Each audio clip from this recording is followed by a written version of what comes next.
Good afternoon, everyone, and welcome to the Wealth Creation Show this Monday.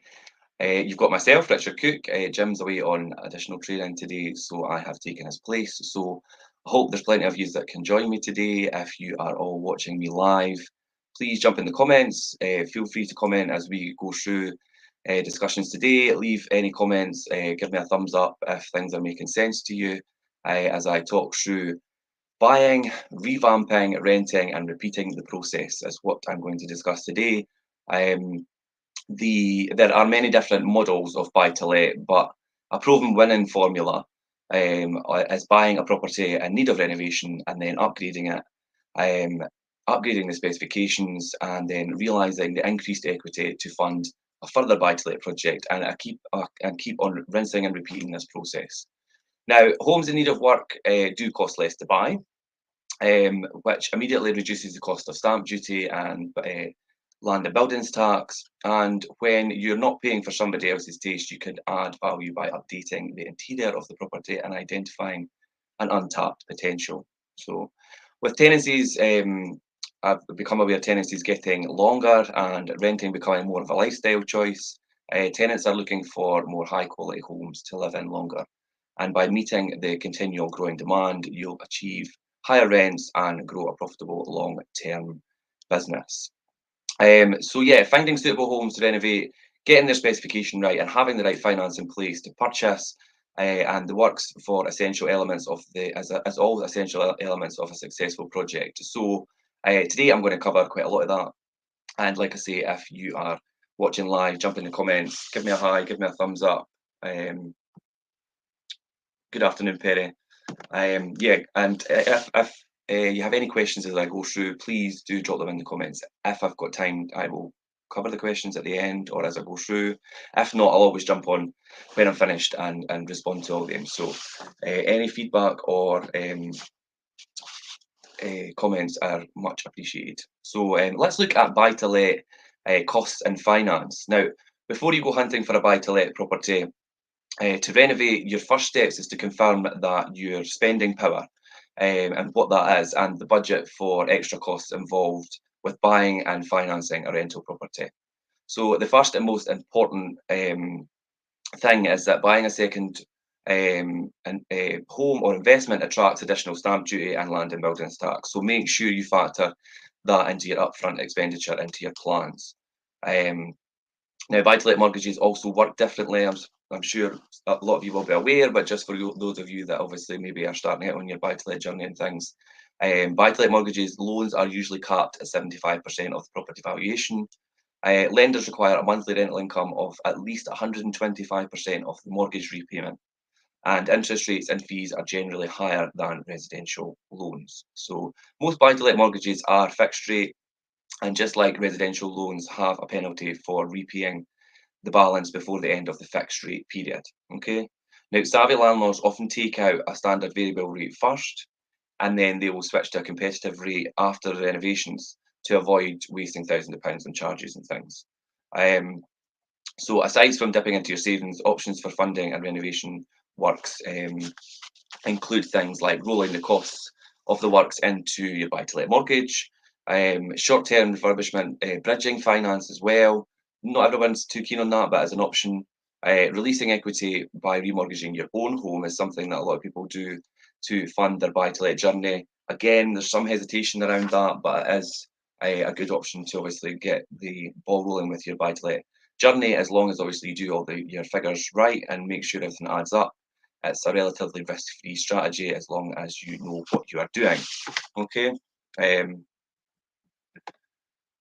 Good afternoon, Jim. Sorry, I'm just looking at the comments here. Hi, Heather. Good to see you're watching. Um, Jim saying here, you can literally recycle the same cash every time. Yeah, very true, Jim. Um, so that's good. Yeah, so given all of these, I would recommend speaking to an independent financial advisor, obviously, to clarify what you can borrow and what lenders and loans are right for you. Again, if you want to jump in the comments, and if you need any financial advice and things, I could happily do a referral for you to a financial independent advisor. Again, like I say, if I've not got time to do that as I discuss things throughout the show, then I will come back to you afterwards. So let's look at sourcing homes to renovate. And sometimes a lot of, especially in the current market and things, and I do have a lot of investors that are coming to me that are finding it very difficult to even get offers and things accepted on properties, but also finding the right property and finding that right area and the type of property, and obviously depending on what kind of target audience your tenants are going to be and things as well. But once you've confirmed your budget and then you are fixed on a location, then obviously it's time to start looking for a property with the right potential. Now, initially people will just go on and obviously trawl the property portals to find potential renovation projects. When you're in the portals, please select what property you're looking for, whether that's a 3-bedroom or 2-bedroom house or apartment. Then reduce the maximum price based on 10 to 20% of the typical market value. And then that will remove the already perfect homes or homes that are finished.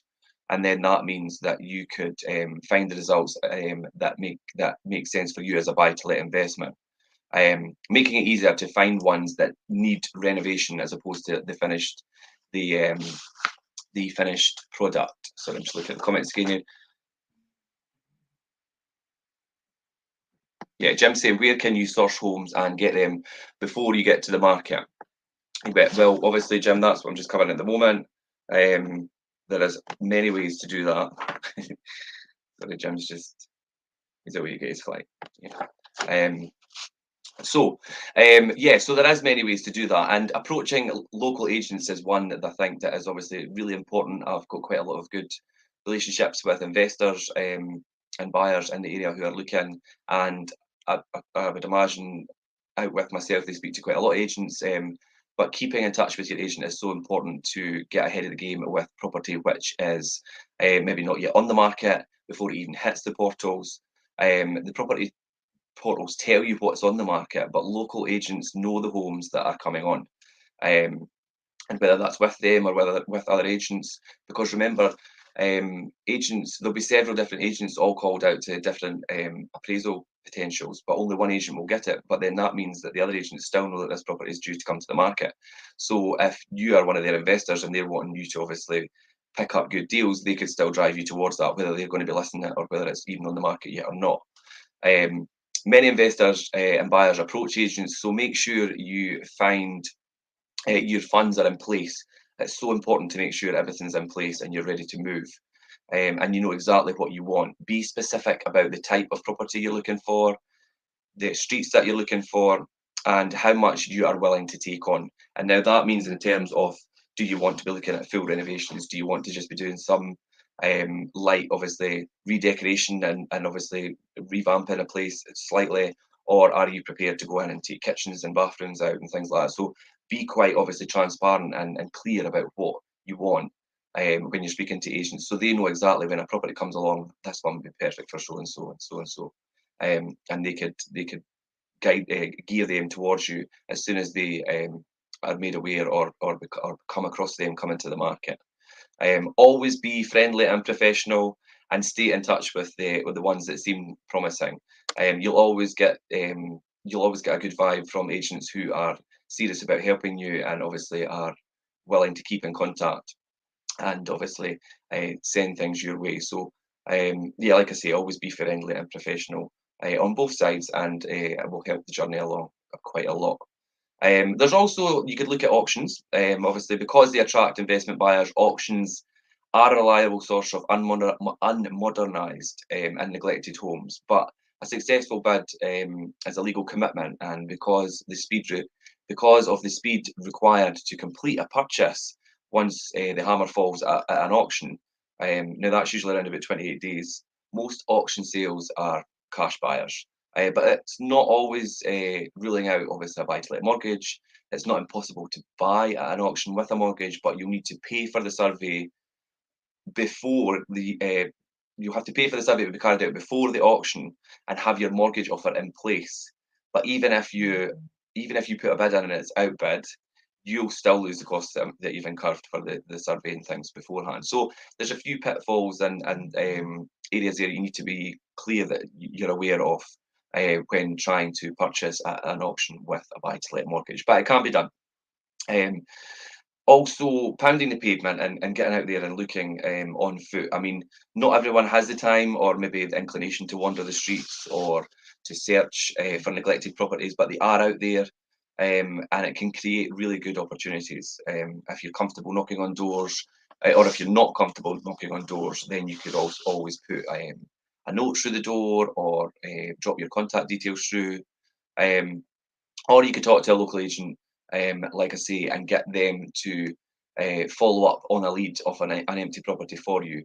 If people come to me and say, "Oh, I'm aware of this property is maybe going to become empty," or "This one looks good. It seems to not have anyone in it. It seems to be coming to the market," but you don't feel comfortable maybe knocking on the door or leaving a note or whatever, go to your local agent and ask them to follow up on that lead, and they will.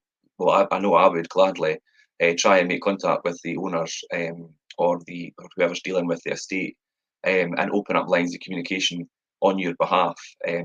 There is at the moment, I think, about 2,000 empty homes in Fife, and a lot of them will be in need of renovation, which is a prime opportunity for investors to obviously increase value, and obviously add something to their buy-to-let portfolio. Um, Sorry, I'm just reading the comments again.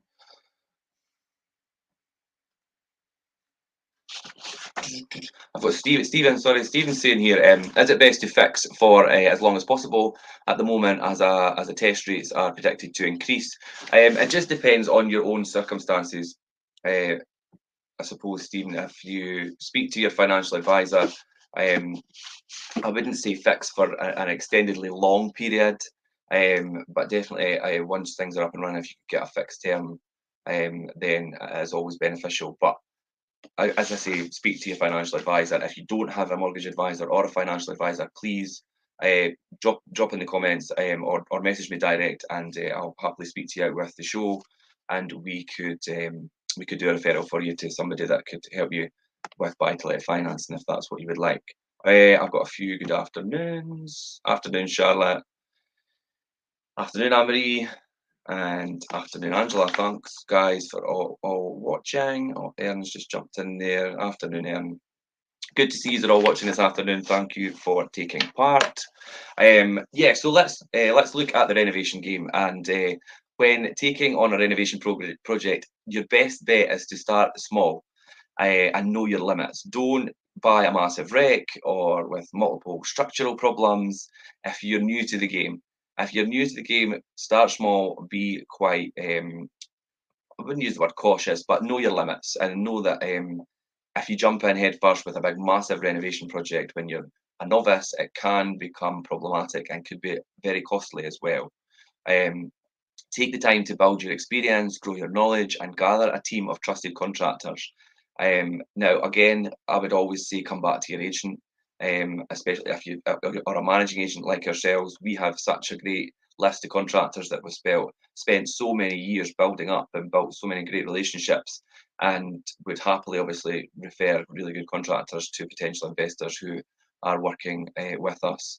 Particularly at the moment, contractors, they are booked up months in advance, nearly, and obviously materials and things are a bit of a shortage at the moment, so it's quite hard for finding the contractors who can do things in a time scale at the moment where they've not got other jobs running, and then obviously obtaining materials and obtaining them at a reasonable cost is proving difficult at the moment, just because obviously you'll all be aware of obviously the implications that are up against us with obtaining materials from overseas and things like that as well. So cost of timber and things like that's all skyrocketed, but we do our best to work with contractors and try and keep prices down as much as we can. So if you are struggling for contractors or need a bit of advice with contractors and works, then please again feel free to come to myself or anyone of the team and speak to them about that.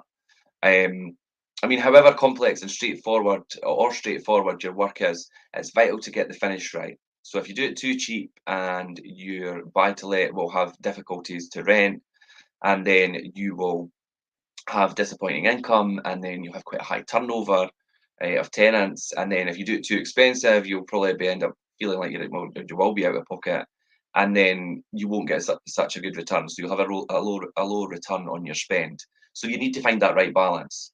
Um, there is definitely a balance with getting a property to a finish where it will attract a higher caliber kind of tenant, but obviously not overspending as well, and having the rent level set correctly for the property. So if you overspend, you're it doesn't if you're going to do too expensive fixtures and fittings and things, it doesn't always warrant the rent to then increase.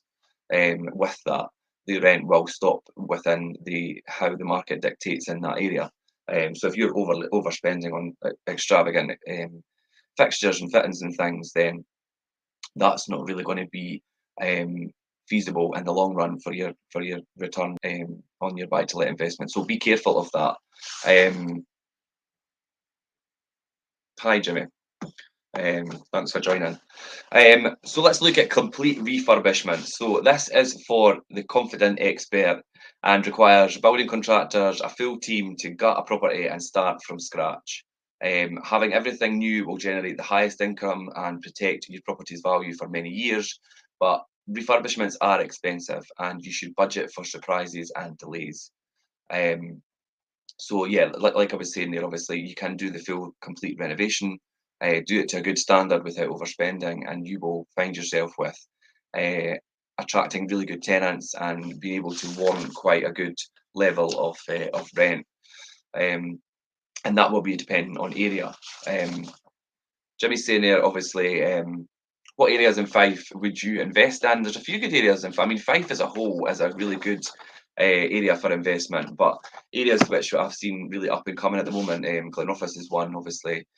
Price point of property to buy in the area is really good. There's a lot of potential investment properties that I see coming on and off the market and have done for um, a long time, but obviously in the previous months, in the last year especially, and rental values have went up, so you're getting a really good return on your investment. Cooper's another good area because of its connections with the train line and also its proximity to St Andrews and things as well.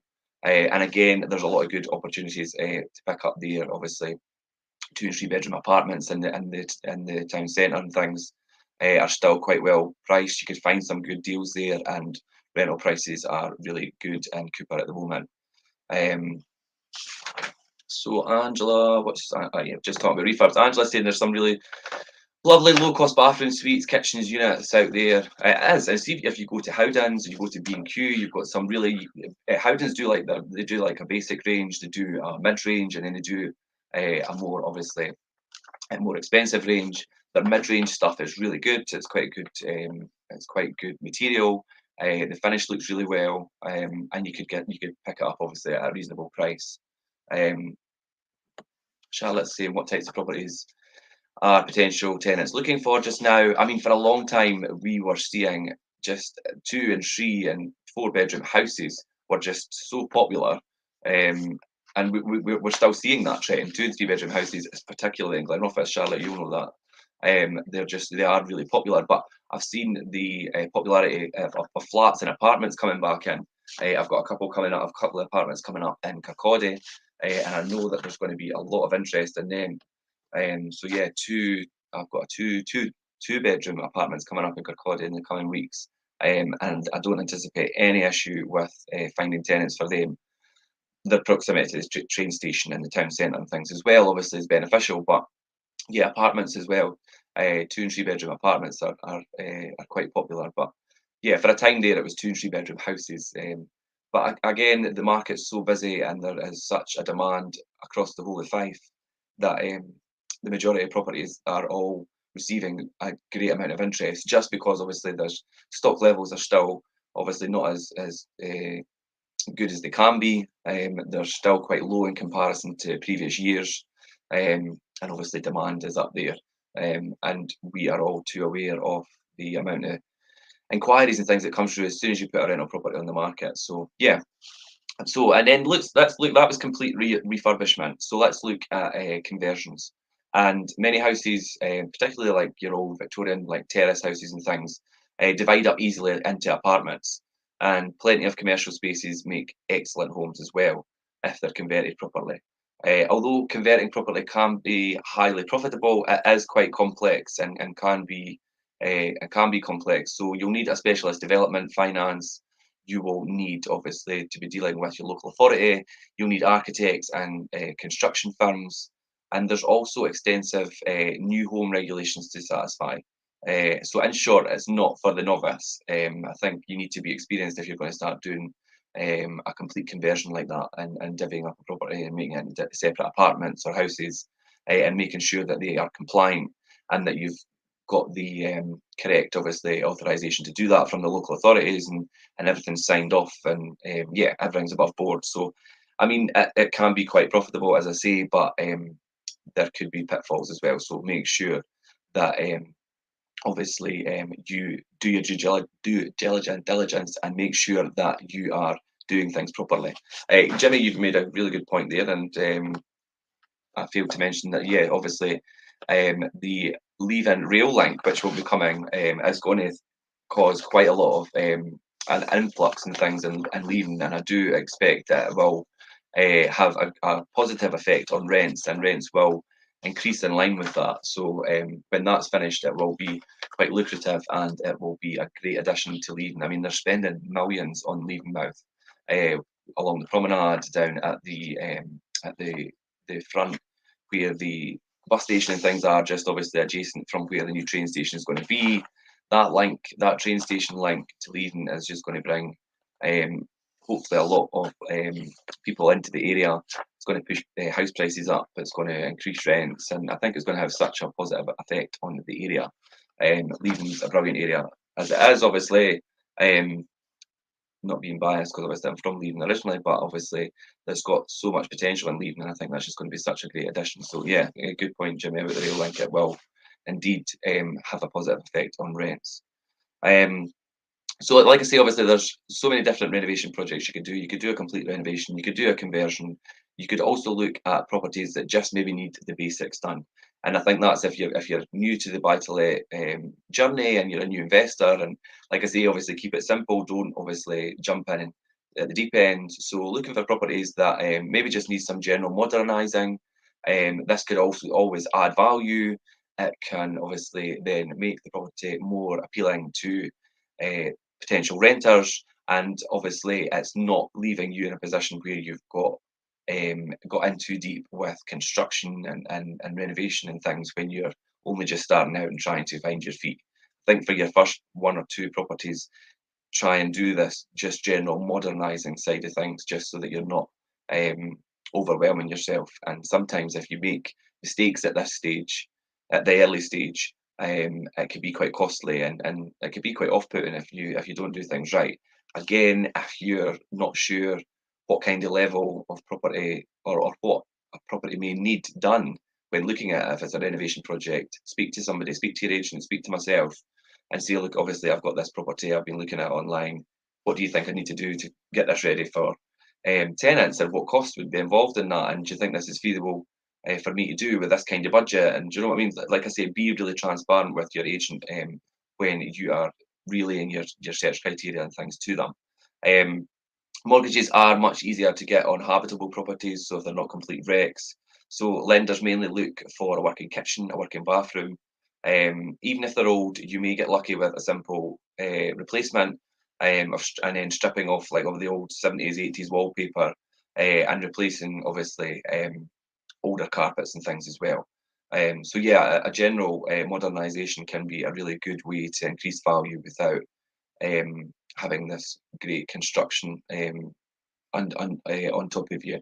Watch out for wiring and heating. Obviously, boilers are easy enough to replace, but you might even be able to and you might even be able to retain the existing pipework and radiators. But installing an entirely new heating system, should I say, sorry, and rewiring can be quite disruptive. And obviously, with the EICRs and things that need to be in place to rent a property, your electrical installation condition report, which is electrical safety.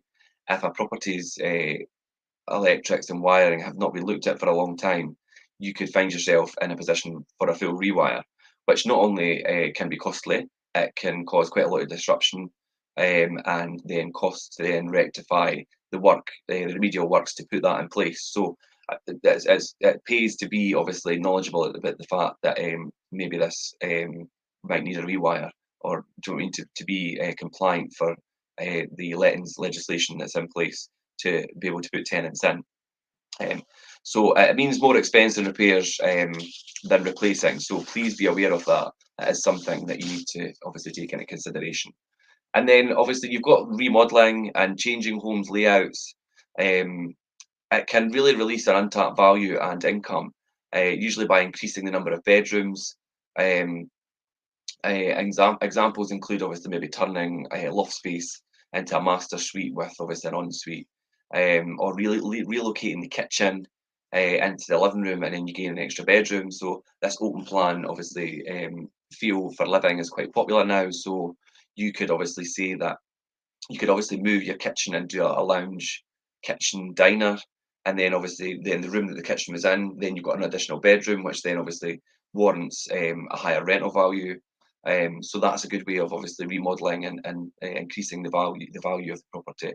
Um, you'll generally need simple building regulations permissions for local authorities to do this, though. Um, you'll also need approval from obviously, if it's a freehold, then you'll need to update your lease plans to reflect the new design. So obviously, make sure if you're redesigning a property, you need to obtain the correct approval from, like I say, building regulations permissions, or obviously your local authority, and things that what you're doing is obviously can be signed off and done properly. Um, or you could just simply do a refresh of a property. And unlike modernising homes, then that those in need of maybe some redecoration are often up to date but poorly maintained, and they could look a lot worse than they really are. And I mean, I've been in properties and walked in and thought, God, this looks bad, but really, when you look at it, it's really just cosmetic.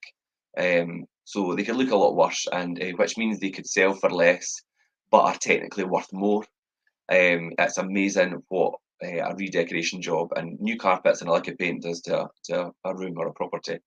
Um, so look for specific issues like obviously scuffed and damaged walls, maybe dirty floors, greasy kitchens, and overgrown gardens. The things that are simple enough to put right, but they can all be all off-putting to regular home buyers.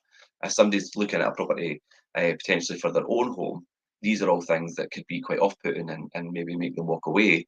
If you look at it from a different angle and think, right, okay, well, the garden needs done, the kitchen needs cleaned and decorated, and yeah, and obviously a lick of paint and carpets and things could obviously make all that difference, and you could potentially pick it up for cheaper because normal buyers are obviously thinking, I'm not going to touch this, and then you could come in and potentially get yourself quite a good deal.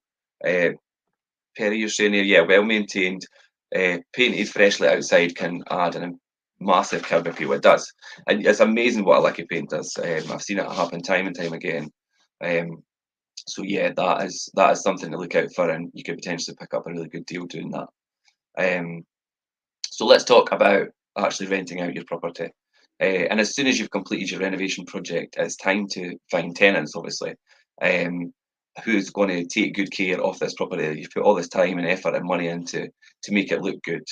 Um, and you'll get your best income and the best tenants when your letting agent is obviously doing their job properly, and they are obviously local to the area where your property's in, and very knowledgeable about that area.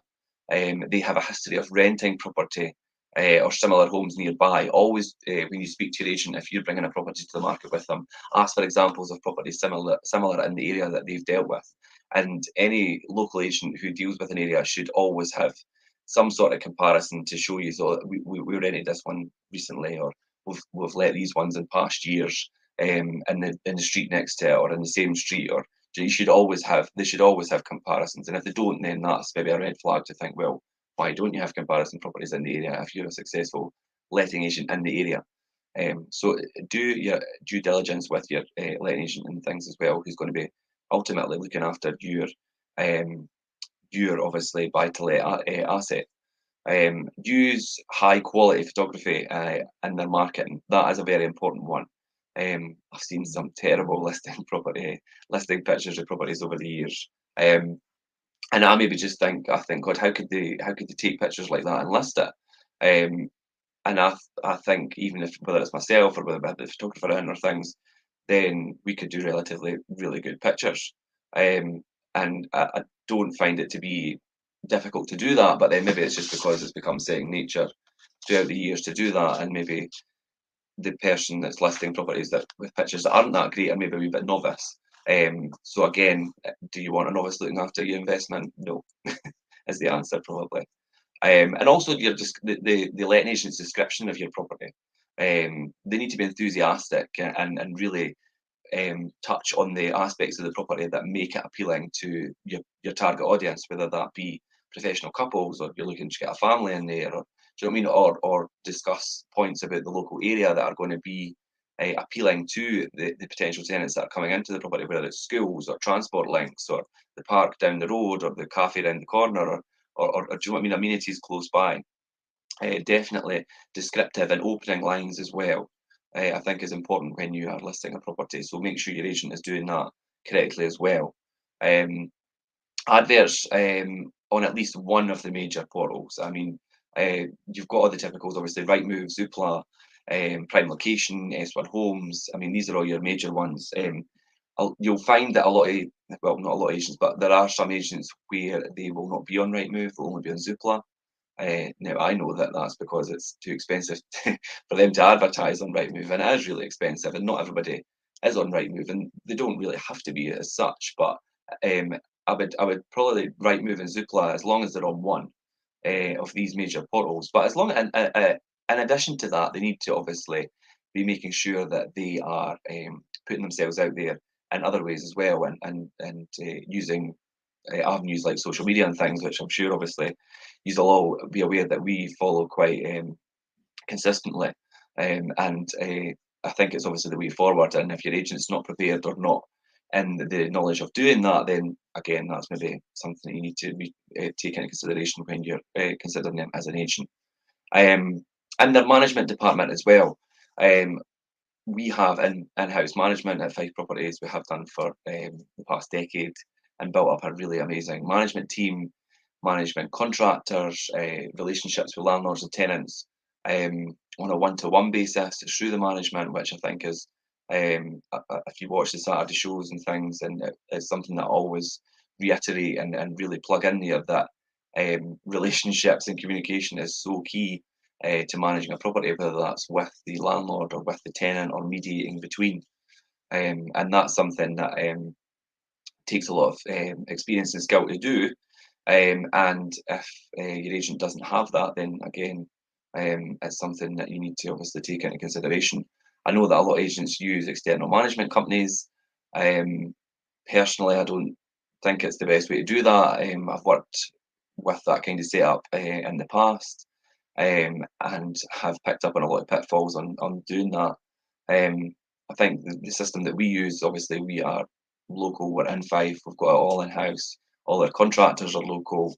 We have a one-to-one relationship with all our contractors, and we know the certain contractors that we can pick up the phone night or day, anytime, whether it's holidays, weekends. They will go out and attend to an emergency repair or anything that we need them to do. Um, you might not always get that with some contractors or with external management companies and things. Um, and I also think what's really good is that if you are a landlord and you have a managing agent looking after your investment, sometimes it's good to be able to walk in and actually speak to somebody in person. And you can do that with our management team because obviously we are in the offices, obviously locally. So if you want to speak to somebody who's dealing with a maintenance issue or with a credit control issue or whatever, or anything, or you want to come in and speak to me, you can speak to me in person, or obviously and they're the actual people that's dealing with it, and you're not just dealing with a call center. Um, and then the referencing process, and make sure that that referencing process is really thorough. Now, there's a few key aspects of the referencing process. I mean, we do a lot of pre-qualifying questions now prior to even doing a rental viewing. We then obviously do the viewing. We actually then get to meet the person and get a feel for who they are and get a gut instinct of whether they are right for the property. And then we do a whole in-depth referencing process, which obviously looks at their financial history and their employment history and their current employment, and obviously their previous addresses and things like that. And it's quite comprehensive, but they all marry up together. And I think somebody could be a potential tenant could be amazing on paper, and you could meet them and think you're not right for this property. Do you know what I mean? Because you spoke to the landlord and you know that uh, what they're looking for in terms of their target audience for the property. So again, that's having that discussion with your landlord at the beginning and knowing what they're looking for, and then having the expertise to be able to reference the person properly, not just on paper and from a financial aspect, but for a character from a character aspect as well. So that's really important. Ask every letting agent you meet for examples of homes, like I say, and let them match up the quality and location to your rental property. And then check their reviews on Google. Google reviews are always a good indicator, and see how successful they are, how professional, and how helpful they have been to previous people. Um, Google reviews are really good. We've got a lot of feedback and reviews from all our managed landlords on the Estas. You can find them on our website and things. So it's good to see other people's feedback and what their experience has been like with an agent. If you go on there and there's a lot of negative feedback, then that's again a red flag. I mean, the letting industry, there'll always be some negative feedback.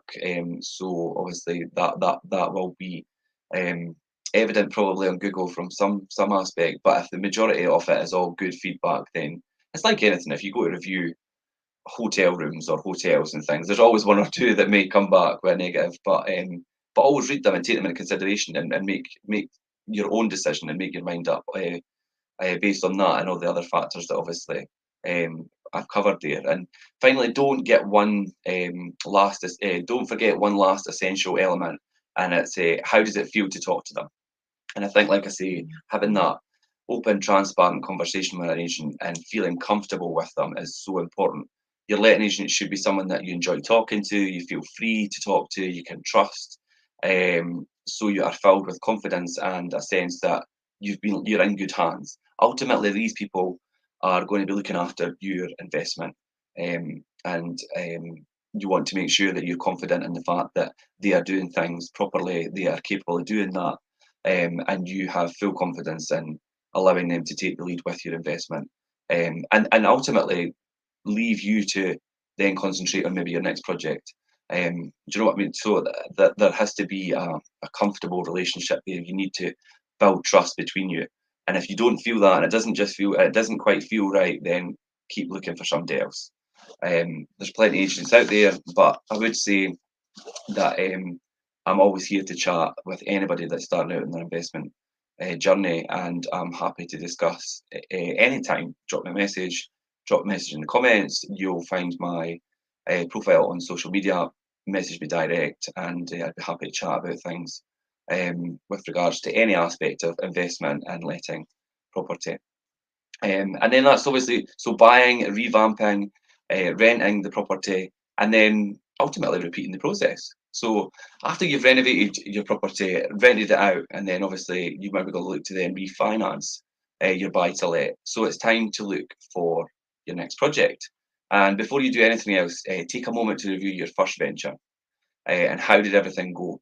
I think that to have a review of how the whole process went, and right, okay, I might not do that again, or this worked really well. I'm just going to rinse and repeat that process. Was it easier or harder than you expected? What aspects of the project did you particularly enjoy? Are you comfortable taking on the same amount of work again, or maybe did you take on a wee bit too much? Maybe do a wee bit of a smaller project the second time round, or you already done a small project the first time round, so let's maybe move on to something a wee bit more. Um, is there a new or bigger challenge you'd like to take on? Maybe you just obviously maybe you've done maybe just a redecoration or a modernisation, like I said, and maybe you want to look into maybe a bigger refurb. But again, be cautious that you don't take on too much. And did you learn anything about dealing with suppliers and contractors? And the likelihood is, in any situation, you will always learn some sort of So you'll learn some sort of from something from your mistake with a contractor or a supplier throughout a refurb. Nothing ever goes completely plain sailing. It is good to pick up on these things. It's a bit of a learning curve. But speaking to an agent like myself and dealing with contractors who they are confident in using can reduce that risk factor. But ultimately, it probably will happen over the time. But it's a good way to learn from your mistakes or potential mistakes if you could catch them before they become a bigger issue. And with more experience, you'll find your perfect niche, and you will find your perfect niche. And I think it might take one or two properties, it might take three, and you'll think, right, I've got this. This is what I'm going to do, and just keep rinsing and repeating. You might be in the mood for more ambitious projects or reflects your creative muscles. So you might prefer less work with faster turnarounds, or you might prefer maybe a wee bit longer turnaround but doing a bigger project. I mean, that, like I say, you'll find your niche and what you're comfortable doing. As you become known among local agents and things as a reliable buyer and a landlord with a high quality property turnout, you'll move to the top of people's lists, and people will call you with suitable future projects. I know that there's a lot of investors I deal with, and I know that they are serious buyers. They will buy property, they will turn them around, they'll do them to a really good spec. They know the drill with how we operate and things. So when property comes to me and I think that's a good one for so and so, I will actually go to them because I know this will suit them, this will add to their portfolio, and I know that they're serious buyers and that they will be able to move forward and that they've got the experience of already doing ones previously. And that's how you build up that relationship. And if you're looking to build a really substantial buy to let business, then you need those kind of relationships in place. Um, and with the right formula in place, you can recycle your initial deposit, then refinance your buy to lets to fund your further projects. And then time and time again, you could do that and leaving your savings free for you to enjoy life and leave your managing agent to look after your investment. Um, and I think that's basically the basis of um, buying, revamping, renting, and then repeating the process. And I know I make it sound easy, and it isn't always easy, but there is a lot of advice and help out there, whether that's from myself, from Jim, obviously, himself, obviously, he usually runs this wealth creation show and is really eager to help people and get them to build their own journey. And if you need us to refer it, whether it be contractors, whether it be financial advice or anything like that, we are happy to do that at any point in time. But yeah, buying, renovating, renting, and refinancing buy-to-let projects is a proven system that you can repeat and create ever increasing returns. It's a solid way to build a portfolio of high quality homes that tenants enjoy and love, and all while growing in value to create a secure financial future for you and your family, and ultimately something that you could leave and pass down through generations, ultimately. And that is the ultimate goal for a lot of buy-to-let investors, is to build this lucrative buy-to-let portfolio. And at the end of the day, it's a business, and you need the right people to help you to build any business. So again, like I say, guys, please feel free, message me direct after the show, drop something in the comments. I'll come back to you all. And I am happy at any point in time to help anybody along the way on their buy to let journey in any way that I can. It gives me great pleasure to help people on their buy to let investment journey and watch them. I've helped a lot of new investors start out over the last few years and watch them build up their portfolios and things and become quite successful, and see them get the bug and see them find their niche and really get that momentum going with their buy to let journey. I do take great pleasure in it, and I am available to help anybody who would wish to have any advice or speak to myself or Jim or anyone in the team that they feel can help them. So I hope what I've covered today on the buying, revamping, renting, and repeating process has been helpful. And feel free to contact me with anything further that you think would be beneficial to yourself. And I want to thank everybody for joining me this afternoon. Quite a few of you in, so thanks for that, guys. Thanks for your comments. and I will see you all next time. Okay,